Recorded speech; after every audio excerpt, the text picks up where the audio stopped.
Aunque había descartado no asistir, finalmente el presidente Peña Nieto hoy estuvo en la cumbre sobre droga de la Organización de Naciones Unidas y ahí dio un decálogo en el que señaló la necesidad de hacer cambios en la política de drogas, en la política de estupefacientes y no criminalizar a los consumidores. ¿Significa este decálogo que habrá un giro en la lucha contra el narco en el país? De esto vamos a hablar hoy en Opiniones Encontradas. Soy José Buendía, gracias por estar con nosotros en este programa en el que todas las ideas se pueden discutir siempre que se sometan a debate. Hoy vamos a hablar con un exdiputado, que ha impulsado las diversas iniciativas para la despenalización del consumo de marihuana y con la responsable del programa de Derechos Humanos de la Universidad Iberoamericana. No se vaya, estamos en Opiniones Encontradas, le dejo mi Twitter, José Buendía MX, y acompáñenme a ver algunos datos para contextualizar el debate y regresar aquí a nuestra mesa. Tras casi 4 décadas de guerra contra el narco en el mundo y una década en México, la Cumbre sobre Drogas de la ONU pone por primera vez a debate la política prohibicionista y la necesidad de un nuevo enfoque que privilegie la salud pública, derechos humanos y la reducción de los daños sociales que genera su consumo. En la reunión, solicitada por México, Colombia y Guatemala, se analiza la aprobación de una resolución global que reafirma el combate a la droga, pero con una visión más flexible a la demanda por motivos medicinales y terapéuticos. La guerra contra la droga que lanzó Estados Unidos en la era Reagan comienza a quedar en el pasado y deja de ser una presión para las políticas internas, especialmente con el avance de la legislación en 24 estados de la Unión Americana con fines medicinales e incluso recreativos. El gobierno mexicano llega a la cumbre con un debate abierto sobre el tema que convocó el presidente Peña Nieto, aunque sin conclusiones. También en el Senado hay varias iniciativas, pero ninguna aprobada, aunque las acciones tendrán que activarse en el corto plazo ante la próxima decisión de estados fronterizos como California y Arizona de legalizar el consumo. México ya ha anunciado que dará un viraje en la lucha contra las drogas hacia una posición que privilegie la salud pública más que la lucha contra los cárteles, que hoy dio a conocer el presidente Peña Nieto en la ONU. ¿Puede ser la cumbre el arranque de un nuevo consenso internacional sobre las drogas? ¿Es la oportunidad para detener la violencia? Posiciones. 1. La canciller Claudia Ruiz Massieu aseguró que el combate a las drogas ya no se circunscribe únicamente al aspecto punitivo, sino que incorpora también dimensiones de salud pública, derechos humanos, tratamiento integral y de las causas y efectos que tiene en la sociedad más amplios el tipo de estrategias que se definen en cada país. 2. En la misma línea, el presidente del Senado, Roberto Gil Suart, manifestó respecto a la cumbre que los costos del enfoque prohibicionista son para nuestra región y desde luego para México sencillamente insostenibles. 3. América Latina se ha convertido en la región más violenta del mundo. De acuerdo al PNUD, tan solo entre 2000 y 2010 perdimos a más de 1 millón de latinoamericanos en manos de la violencia criminal. 4. Asimismo, la población femenina en las prisiones de América Latina por crímenes relacionados con las drogas se duplicó entre 2007 y 2011, según UNDCP. Tan solo en México, el 80% de las mujeres encarceladas son por delitos contra la salud. 1 de cada 2 mujeres indígenas en situación de cárcel responde a delitos de drogas. El 98% de las mujeres en prisión no tiene antecedentes penales y no portaba armas al momento de la detención. El 98% son madres y el único soporte para su familia. Hoy estuvo el presidente Peña Nieto en la cumbre sobre droga de Naciones Unidas, a la que en principio no iba a asistir. Finalmente, hoy fijó la posición del país respecto al debate sobre, por primera vez se está dando después de décadas, sobre el prohibicionismo, sobre la política mundial de prohibición del consumo de estupefacientes. Y para entrarle al tema desde ese plano general hasta las repercusiones que tiene, hondas repercusiones que tiene en la lucha contra las drogas en nuestro país, me da mucho gusto que esté conmigo hoy aquí Fernando Belauzarán, exdiputado del PRD y además uno de los reconocidos impulsores de este tema. Gracias José, encantado de estar contigo y con Denise, por supuesto. Me adelanté a la presentación, ¿va? Sí, no, bueno. pues es la familiaridad. ¿Cómo estás? Bien, muy bien, gracias. Denise González es la responsable, la directora del programa de Derechos Humanos de la Universidad Iberoamericana. Muchas gracias por la invitación. Pues creo que lo primero que habría que hacer es entrarle a tratar de situar qué es esta cumbre sobre droga para pues que el auditorio pueda tener, digamos, una idea de qué es lo que ahí se está librando. Y la pregunta creo que clave es si en verdad creen que esta cumbre sea el principio del fin del prohibicionismo, pues que es una política prácticamente que recorrió casi todo el siglo XX y se agudizó con la política Reagan de lucha contra las drogas. Sí, claro, bueno, el edificio, digamos, internacional del prohibicionismo son 3 documentos. El de 1961, mismo año que se construyó el muro de Berlín y Estados Unidos y Cuba rompieron relaciones. La única ignominiosa acontecimiento que perdura es este tratado de estupefacientes. En 71, con Richard Nixon, que escaló y le llamó y bautizó esto como una guerra contra las drogas, y luego en 1988, en esa época que escalaron de mayor medida. Y se hicieron varias UNGAs. La primera fue a petición de Colombia en 1990.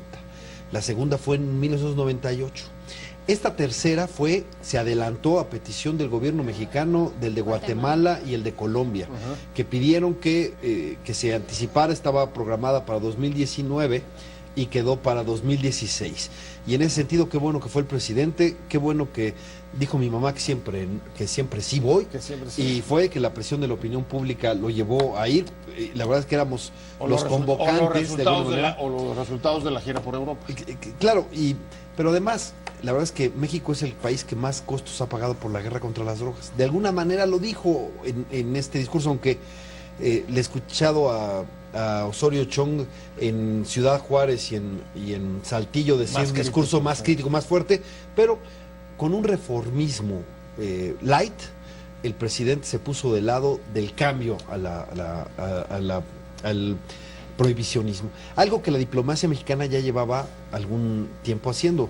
Pero lo que yo le pido al presidente es que no sea candil de la calle y oscuridad de tu casa. Y nada más para terminar, en el contexto, sí es el fin del prohibicionismo. Yo lo veo ahí, no tanto en los documentos, porque como para modificar documentos se necesita un amplio consenso y hay países muy conservadores como Rusia, como China, que no permiten que haya modificaciones de fondo, pero en los discursos. Nunca como ahora se escucha el discurso de los países cuestionando los logros, cuestionando el paradigma. Entonces, en los discursos, aunque no hayan pasado todavía los documentos, ya se ve que el régimen prohibicionista se va desmoronando. Y hay una ventaja que está en los documentos, una rendija, una ventana, que es la interpretación más libre de los tratados. Lo que coincides con que es el principio del fin, Denise, del prohibicionismo, y en efecto hay, digamos, un relajamiento de la presión sobre los países. Dicen, porque tuvimos hace poco aquí al representante de UNODOC, que la capacidad de interpretar ya existía, pero los países en realidad no la estaban ejerciendo porque sentían la presión enorme de gobiernos como el de Estados Unidos que impedía o hacían sentir que eso no iba a caminar. ¿Tú crees que en efecto hoy se va a relajar y cada quien va a tener derecho, digamos, a tener una política respecto de las drogas mucho más libre? Pues yo creo que, como mencionas, Fernando, efectivamente se ve el inicio del fin de la política prohibicionista. Sin duda, a ver, este tipo de cambios de paradigma no se hacen de un día para el otro. No, claro. Va a ser lento. Ahora, ojalá fuera un poco menos lento, ¿no? Ojalá fuera un poco menos lento. ¿Pero el país se libera? O sea, ¿México se va a liberar de tener que seguir los dictados de la guerra contra el narco, sí o no? Pues ojalá, y eso, hacia allá iba mi comentario. En su discurso el presidente más o menos deja ver algunos tintes como de este reformismo light, yo diría demasiado light, en relación a la política de drogas. Pero al mismo tiempo me genera dudas sobre si realmente va a haber un cambio de fondo. O sea, incluso en el propio discurso él reconoce que la política prohibicionista ha generado, en los términos que usa, muerte y violencia, ¿no? Y por otra parte llega a mencionar que se necesita cambiar este esquema sancionador. Pero al mismo tiempo, en otras partes de su discurso, deja ver pues exactamente lo contrario, o por lo menos este reformismo muy light. ¿A qué me refiero? Menciona en una parte, o en uno de los 10 puntos que él menciona, es establecer penas alternativas al encarcelamiento. Pero el hecho es que sigue pensando en el esquema de las penas. Claro. O sea, sigue siendo un esquema punitivo. Exactamente. Incluso y también menciona que es necesario, o bueno, menciona los efectos negativos de las sanciones desproporcionadas. Pero el hecho de que esté ese calificativo de desproporcionadas no es menor. O sea, seguimos pensando con este eje sancionador. Entonces ahí es donde yo cuestiono, ahí sí es un cambio de fondo. Nada más hay una precisión. Hasta donde yo entiendo, nadie ha desechado el esquema punitivo. Nadie ha dicho se va a acabar la guerra contra las drogas. Lo que están diciendo es un nuevo enfoque que incorpore la parte de salud, que incorpore la parte de derechos humanos, que no criminalice. Pero Denise creo que dan el punto, efectivamente. Sí hay ciertas contradicciones en su discurso. Incluso en algún momento dice también, vamos a mantener férreamente lo que ha funcionado. Y yo pago porque alguien me diga que ha funcionado de este modelo. Ha sido un fracaso absoluto. Entonces, si hay esta tensión, si se ve esta contradicción, efectivamente, si tú todavía estás pensando en el ámbito penal para resolver un asunto de salud pública y un asunto de derechos humanos, porque claro que los consumidores tienen sus derechos y esta guerra contra las drogas no solo afecta el derecho de los consumidores, ha afectado el derecho de toda la población en su conjunto, y por eso, pues bueno, la mala imagen de México en el exterior y en los órganos internacionales, pues nada más basta ver lo que dijo el relator de la tortura de derechos humanos en México, que ya no lo quisieron aceptar. Yo no sé qué dictaduras a Méndez, que le dijeron ya no regreses, que es un papelón. El asunto de la Comisión Interamericana de Derechos Humanos, el asunto de Human Rights Watch, y ahora Hillary Clinton. Yo solo espero que ahora que Hillary Clinton cuestionó la tortura y los desaparecidos, no le vayan a hacer una campañita como la que hicieron a Emilio Álvarez y Casa de desprestigio y de calumnias. Pero bueno, a lo que voy es, sí hay esta tensión en el discurso de Peña Nieto de querer mantener cierta visión punitiva, pero abrirse un poco gracias a la presión que ha habido de sociedad civil y de ver, pero quiero agarrarle la palabra en el final de su discurso. En el final de su discurso dice, pasemos de la mera prohibición a la prevención y regulación efectiva. Pues bueno, vamos a ver, el jueves da a conocer su mensaje y sus propuestas en la Secretaría de Salud. Así es. Entonces yo espero que no sea el parto de los montes, que no sea tirititito. Ahora yo pongo otra vez la contradicción que ustedes están señalando para tratar de valorar si ese paso del combate punitivo a un enfoque, digamos, más de salud y de regulación evidentemente del consumo. ¿Cómo debemos valorarlo? Como, en efecto, el principio también de un giro en la política de drogas, ¿o no? Sí, definitivamente. O sea, ven un cambio, ven que puede haber un giro. Híjole, pues quién sabe. O sea, es que están viendo el vaso medio lleno y medio vacío, pero esto tiene consecuencias. Y la consecuencia es si vamos a seguir teniendo la guerra contra el narco dentro del país. Es que, a ver, él menciona también que se ha querido implementar una estrategia que genere menos violencia, ¿no? Esas fueron sus palabras, y menciona pues las acciones como parte de esta estrategia. Detención de líderes criminales, destrucción de sembradíos. Obviamente sabemos que toda esta estrategia con un componente de militarización de seguridad pública, bueno, pues, o sea, muy fuerte. Entonces, si esa es la visión, o sea, si la visión es nuestra estrategia de generar menos violencia, es esta, entonces ahí sí estamos en un problema, ¿no? Definitivamente. Entonces, ¿y en qué medida vamos a ver que efectivamente hay un cambio? O sea, un cambio significaría desmilitarizar la seguridad pública, ¿no? Quitar este enfoque criminalizador, ¿no? Avanzar hacia la regularización. No enfocarte en tratar de destruir los sembradíos, porque además hay cuestionamientos sobre si eso en verdad reduce el consumo, O sea, habría que realmente potenciar el enfoque de derechos humanos. Ahí nos quedamos con una pregunta que quizá la estamos poniendo sin matiz, pero vale la pena quizá justo para contrastarla, y es, o sea, si no hay despenalización o no hay fin de la prohibición del consumo o la regulación, ¿no hay cambio en la estrategia contra el narco? Sí, mira, lo que no podemos soportar en México ya es la simulación. México somos campeones mundiales de simulación. Entonces ya anunció Enrique Peña Nieto que vienen sus propuestas de reforma. Yo lo que pediría es que sean de veras, que no sea una reformita que tengamos que modificar en muy breve tiempo. Entonces, para que haya una descriminalización efectiva, tiene razón Denise, hay que cambiar el enfoque. Y una cosa fundamental es que deje de ser delito la posesión simple. No basta con mover la tabla, porque la tabla solamente es, en palabras del ministro Saldívar, un eximente de responsabilidad. Pero aunque consumir no aparezca como delito en ningún en el Código Penal, todas las actividades que se requieren para cumplir ese objetivo, sí. No, ¿cómo puedes consumir sin poseer? Entonces, quitemos la posesión simple como delito. Y diría, pongamos la tabla con pisos normales, no solo de marihuana, debieran ser de otras sustancias, porque los consumidores de drogas no son delincuentes, no solo de marihuana, sino de ninguna. Y entonces, quienes estén por debajo de esa tabla, que se vayan a su casa, que es igual y el policía les dé un folleto para que tengan información sobre reducción de daños, etcétera. Y los que estén por encima de la tabla, que se investigue, y si no tienen nada que ver con venta, pues solamente son consumidores que tenían un poco más de portación y ya no deben de criminalizarlos. En marihuana medicinal, para que sea de veras, tiene que haber producción nacional. Si no, va a ser profundamente elitista. Para aquellos que puedan ir a la COFEPRIS a llenar hacer un trámite kafkiano y luego conseguir un agente aduanal y esto, entonces será solamente para propaganda, pero no se aceptará. Ojalá también haya que se acepte los usos terapéuticos. ¿Quién lo usa terapéuticamente? El cardenal Norberto Rivera, que lo usa con alcohol, y dice él, lo dijo en una homilía, se frota. Y él tendría derecho a conseguir la marihuana, no buscar un dealer para comprarla, sino costar.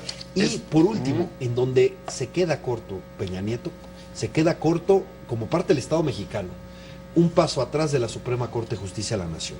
Porque si no hay una regulación para uso personal, o como le llaman lúdico, recreativo, si no hay una regulación para eso, entonces no se estará reconociendo el derecho que ya la Suprema Corte dijo que los adultos tienen para consumir marihuana y tener una forma legal y legítima para adquirirla. A ver, sí fue un discurso más bien general. Hay un acento en no criminalizar, y ese es uno de los puntos de diferencia o de cambio en el discurso presidencial. Es la antesala, como decía Fernando, de que el jueves presente la política. La primera vez que vamos a tener una política de estupefacientes. Y el tema es, ¿cómo logras que esa política, o qué debe de contener esa política, para no criminalizar y defender los derechos humanos, que es otro de los puntos explícitos del discurso presidencial? Pues para responder a esa pregunta yo me remito totalmente a las palabras del rector de la Universidad Iberoamericana, el maestro David Fernández Dávalos, en su discurso en el debate nacional sobre uso de la marihuana, ¿no? Él ahí planteaba la necesidad de que este cambio de paradigma signifique no solamente regular el uso de la marihuana, sino de otras drogas. Y eso significa ir más allá, no solamente de drogas, sino puede ser cocaína. Y eso significa que el Estado tiene que garantizar y generar las condiciones para que las personas puedan acceder a ellas, ¿no? Y esto obviamente combinado con una serie de acciones de prevención, Creo que el secretario de Salud debió haber sido el rector de la IBM. Definitivamente, sí, claro, o sea, con estrategias destinadas a prevenir, ¿no? Obviamente con jóvenes, con la niñez, no niños, niñas, con un enfoque de salud pública. ¿Eso qué significa? Que tú tienes programas para disminuir riesgos, ¿no? Tú tienes programas donde las personas que consumen drogas quizá tienen acceso a jeringas, ¿no? Y distribuyes. Profundizar mucho más ese tipo de acciones. ¿Qué es lo que está de acciones concretas sobre la mesa? Están las acciones de prevención, como las que acabas de señalar en términos de salud, están los tribunales de droga. Mira, qué bueno que mencionó Denis la reducción de daños. no están en la Ley General de Salud, debieran entrar las políticas de reducción de daños. Somos el peor país en prevalencia de hepatitis C en usuarios de drogas inyectables, 96%. Es correcto que este asunto de dar jeringuillas para que no las compartan, porque eso genera... Oye, peor que la tasa del SIDA cuando la heroína. Sí, no es... Pero aunque se aplican por la puerta de atrás, hay que ponerlo enfrente. Y tratamiento a usuarios problemáticos. No todos los usuarios de drogas son adictos. Es algo que Manuel Mondragón, a quien le tengo reconocimiento y aprecio, creo que todavía no entiende. Ser usuario de drogas no te hace adicto, como tomar una copa no te hace borracho, etcétera, ¿no? Eso debiera entenderlo y focalizar las políticas a quien lo requiere, que son estos usuarios problemáticos, que según la ONU es el 10% de los usuarios de drogas ilegales. 10%. A esos atendernos. Y efectivamente hacer una política de prevención donde incorporemos al sistema educativo nacional, etcétera. Prohibir no es prevenir y regular no es promover el consumo, son cosas distintas. Ahora, en los tribunales de drogas, pues es volverlos a poner en el ámbito penal, y además es un atenuante donde no debiera haber. Por ejemplo, llegan y dicen, no, pues yo golpeé a mi mujer porque estaba borracho y la culpa es del alcohol, y entonces parece ser que es un atenuante y lo dejan libre porque, perdón, uno tiene que hacerse responsable de sus actos independientemente del estado de conciencia en el que esté. Uno es, sobre todo si es mayor de edad, tiene que hacerte responsables. Y lo mantienes en el ámbito penal y además los pones a hacer rehabilitación forzosa. Y les exiges la abstinencia, ¿no? Y perdón, eso va en contra de sus derechos. Entonces, toda política para hacer... o los sometes a tratamiento, claro, eso es lo que y les van haciendo los tribunales de drogas. Claro, los pones a tratamiento forzoso y les hacen antidoping. Y si es así, los vuelven a meter a la cárcel, como si consumir fuera delito, ¿no? Entonces, los tribunales de drogas no funcionan, ¿no? Mejor el modelo portugués, con las comisiones de disuasión. Bueno, en donde tratan a la gente, dice Julián, el problema de la adicción no tiene tanto que ver con la sustancia bioquímica, sino con la situación personal, un trauma, un dolor que tengas. Y entonces dice, a esa persona mejor démosle amor y mejor reinsertémoslos en la sociedad. Y realmente le está funcionando. Por cierto, algo muy similar a lo que aquí en el gobierno de Lázaro Cárdenas se planteó en 1940. Muy similar a lo que están haciendo en Portugal con mucho éxito, 60 años, nada más que México tuvo que cambiar esa política por la presión norteamericana. La gente seguramente se pregunta si el objetivo, como justificó el presidente Peña, de hacer un giro en la lucha contra el narcotráfico es reducir la violencia, ¿nos garantiza lograr esa meta, la regulación de las drogas? Pues es un elemento. Obviamente la política prohibicionista es la que alimenta, la que inspira toda la estrategia de seguridad que se ha implementado y que ha tenido enormes costos, ¿no? en términos de, de la situación de derechos humanos. La iniciativa de Gil, del presidente del Senado, dice 1 millón de muertos en 10 años en América Latina. Y en México, bueno, en 3 años van más de 57,000. Bueno, 3 años, y si le sumas... Y de ahí para atrás, ¿cuántos fueron? Desde el Yo diría que 2006 hablan de 151,000 muertos a finales del año pasado. Sí, exacto, 26,000 desaparecidos. Y en Lancet... O sea, en México tendríamos cerca del 20% de las muertes por crimen... Y el pasado sexenio, 1,600,000 desplazados por la violencia. El sexenio pasado, dice Lancet, la revista prestigiada, ¿no? Entonces, números de escalofrío. Claro, mira, si la prohibición buscaba proteger a nuestros jóvenes, la verdad es que lo único que logró es que ahora nunca hayan corrido tanto riesgo y tanto peligro como en este momento. A ver, es decir, ha sido un fracaso monumental. Digamos que ese consenso se va abriendo, como prueba la cumbre hoy, de que el prohibicionismo es quizá una de las causas generadoras de la violencia. Ahora, la pregunta sigue vigente. ¿La regulación nos puede llevar a un mejor horizonte? Porque estoy pensando en un montón de organizaciones criminales que se dedican a muchas actividades delictivas, no solamente... Es un elemento fundamental, pero hay que tomar en cuenta que la violencia es multifactorial. O sea, tú tienes corrupción, graves problemas de corrupción, muchas regiones del país donde prácticamente el Estado está infiltrado por la criminalidad, no hay línea entre crimen y Estado. Entonces, ese es un factor. Impunidad, tienes un grave, muy grave problema de impunidad. Obviamente esto tiene que ver con nuestro sistema de procuración y administración de justicia, que hay muchísimo que hacer ahí.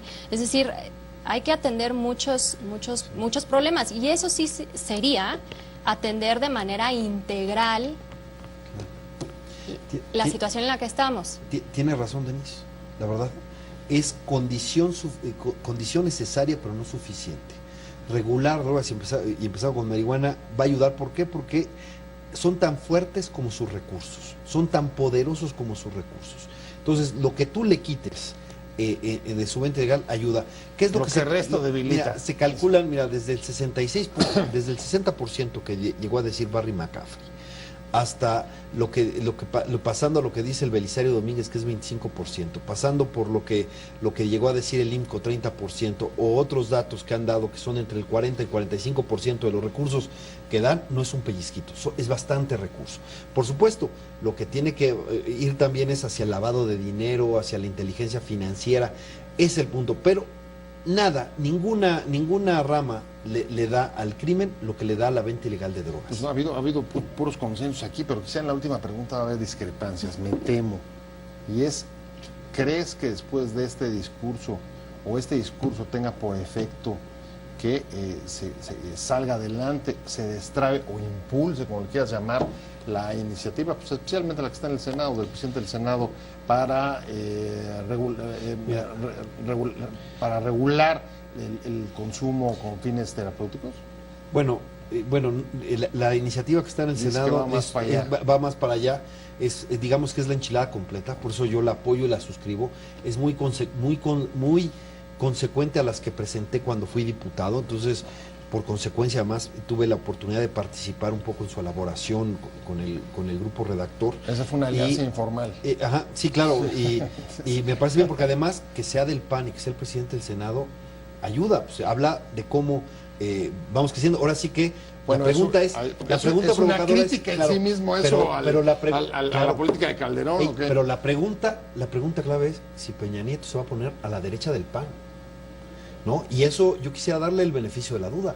El jueves... O sea que tú estás optimista. Pues vamos a ver qué dice. Yo no quisiera descalificarlo a priori. Pero tú crees que eso apoya o no apoya. Mira, yo temo que pueda haber... Yo temo que haya simulación. O sea, que crees que un discurso sea afuera y otro dentro. Pero ya no hay, pero mira, ya no existe la posibilidad. Mira, no quiero quitarle el beneficio de la duda. Que el jueves llegue y nos presente una buena propuesta de prevención, de reducción de daños, de atención a los usuarios problemáticos, de regulación medicinal, de descriminalización efectiva, y esa parece que ya la descartó, pero Congreso, me gustaría la regulación para uso personal, porque es lo que mandató la Corte, es lo que tiene la Corte, es decir, la consecuencia ética y política del fallo de la Suprema Corte debe ser regular para uso personal. Y yo no le quiero exigir al presidente menos de lo que dice nuestra Constitución. Él tiene que cumplir la Constitución, y ya interpretó la Suprema Corte que en el artículo primero está ese derecho. Perdón, Fer, ¿tú estás de acuerdo o no estás de acuerdo en eso? Yo tengo mis dudas. O sea, no le das el beneficio de la duda, sino más bien tienes tus dudas. ¿Te fijaste como aquí sí va a haber alguna diferencia? A partir del discurso de hoy yo tendría mis dudas. A partir del discurso de hoy yo tendría mis dudas. Pero pues vamos a ver qué pasa el jueves. O sea, lo viste corto para las necesidades, digamos, legislativas del país. Sí. Y si esa postura permeara finalmente en el Congreso, pues a lo mejor nos vamos a quedar muy cortos. O sale una ley, pero no la enchilada completa que dice Fernando, sino ojalá que no salga tirititito. Una probadita. Ojalá no salga tirititito. Lo vamos a ver el jueves. Sí creo que otros países fueron más contundentes que México en la crítica a la guerra contra las drogas, pero yo reconozco que siendo que el presidente ha dicho que no es su posición personal, que su posición personal es en contra, pues bueno, reconozco que sus críticas actúa más como jefe de Estado ahora. Sin embargo, vamos a verlo si se materializan en reformas concretas. Ahí sí creo que vamos a ver. Ahí todo el mundo tiene coincidencia. Peña Nieto se ha movido un poco de como estaba hace un año. Muchas gracias a los dos. Denise González, muchas gracias. Responsable del programa de Derechos Humanos de la Ibero. Muchas gracias, Fernando Belauzarán. Un placer, ¿verdad? Un placer, qué buena discusión. Y Te invitamos a seguir cuestionando la información con los siguientes videos.